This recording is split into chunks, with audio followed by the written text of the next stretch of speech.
இது ஒரு star and delta starter. இந்த பேனலில் ஒரு இம்பார்ட்டண்டான இன்ஃபர்மேஷன் சொல்கிறேன், எல்லாத்துக்குமே யூஸ்ஃபுல்லாக இருக்கும். இது பார்த்தீங்கன்னா 3 கான்டாக்டர் போட்டிருக்கோம் ஸ்டார் டெல்டாக்கு. இது ஸ்டார் டெல்டாவோட timer. So star to delta change பண்ணுறதுக்கு என்ன டைமிங்கு, எல்லாருமே பார்த்தீங்கன்னா யூஸ்ஃபுல்லாக 7 செகண்ட் தான் வைப்பாங்க. பட் அதுக்கு எந்த ஒரு ஸ்டாண்டர்டுமே கிடையாது. ஸோ நீங்கள் இந்த ஸ்டார் டு டெல்டா சேஞ்ச் பண்ணுறதுக்கு என்ன டைமிங் வைக்கணும் அப்படிங்கிறத உங்களுடைய மோட்டார் அப்ளிகேஷன் தான் டிசைட் பண்ணணும்.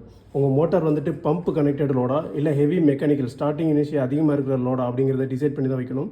எப்போ பார்த்தீங்கன்னா மோட்டார் வந்துட்டு உங்களுக்கு ஸ்டாரில் பார்த்தீங்கன்னா ஒரு 80 to 90% மோட்டாரோட ரேட்டட் ஸ்பீடை அச்சீவ் பண்ணுதோ அந்த செகண்ட் தான் பார்த்தீங்க அப்படின்னா நீங்கள் ஸ்டார் டெல்டாவில் டைமரில் வைக்கணும். பம்ப்பு அப்ளிகேஷன்லாம் பார்த்தீங்கன்னா உங்களுக்கு 4 to 5 செகண்ட்லேயே பார்த்தீங்கன்னா மோட்டரோட ரேட்டட் ஸ்பீடு ரீச் ஆயிரும். ஸோ நீங்கள் ஒரு 5 to 5 செகண்ட்ஸ் வச்சா ஓகே ஆகும்.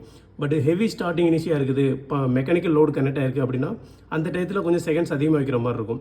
லைக் 8 செகண்டோ 10 செகண்டோ பேசுகிற அந்த உங்கள் மோட்டார் எப்போ ரீச் ஆகுதோ 80% or 90% ஸ்பீடோ அதுக்கேற்ற மாதிரி நீங்கள் செட் பண்ணணும். இப்போ இந்த மோட்டரை ஸ்டார்ட் பண்ணுறதுனால இது ஸ்டார் டெல்டா தான். ஸ்டார்டிங்கில் பார்த்தீங்கன்னா 1.5 ஆம்பியர் தான் எடுக்கும். 1.5 ஆம்பியர், அதாவது மோட்டாரோட இப்போ டெல்டாக்கு சேஞ்ச் ஆகிருக்குது. டெல்டாவில் பார்த்தீங்கன்னா 3.6 ஆம்பியர் இருக்கும். இந்த மோட்டாரில் பார்த்தீங்கன்னா லோடு எதுவுமே கனெக்ட் ஆகலை. இது வந்துட்டு மேக்ஸிமம் லோடு பார்த்தீங்கன்னா 15 ஆம்பியர். ஸோ இப்போ லோடு கனெக்ட் ஆகுதுனால இது 3.6 4 அந்த ரேஞ்சுக்குள்ள ஒரு ஆம்பியர் எடுக்கும் இது.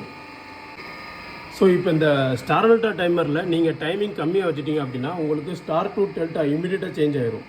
இதனால் பார்த்தீங்கன்னா இமீடியட்டாக வந்துட்டு ஒரு ஜர்க் ஆகும் மோட்டாரோட அப்ளிகேஷனில். அப்புறம் பார்த்தீங்கன்னா அதில் ஒரு சர்ஜ் கரண்ட் வரது கூட பொட்டன்ஷியல் இருக்குது. ஸ்டார் டெல்டா ஸ்டார்டர் போடுறதுக்கான யூஸ் இல்லாமல் போயிடும். ஏன்னா ஸ்டார்டிங்கில் உங்களுக்கு கரண்ட்டை கம்மி பண்ணிவிட்டு மோட்டார் வந்துட்டு கனெக்டட் லோடில் ஸ்பீடை ரீச் பண்ணணும், அதுக்கப்புறம் டெல்டா ரீச் பண்ணணும். அப்போனா டெல்டா சேஞ்ச் ஓவர் ஆகணும்.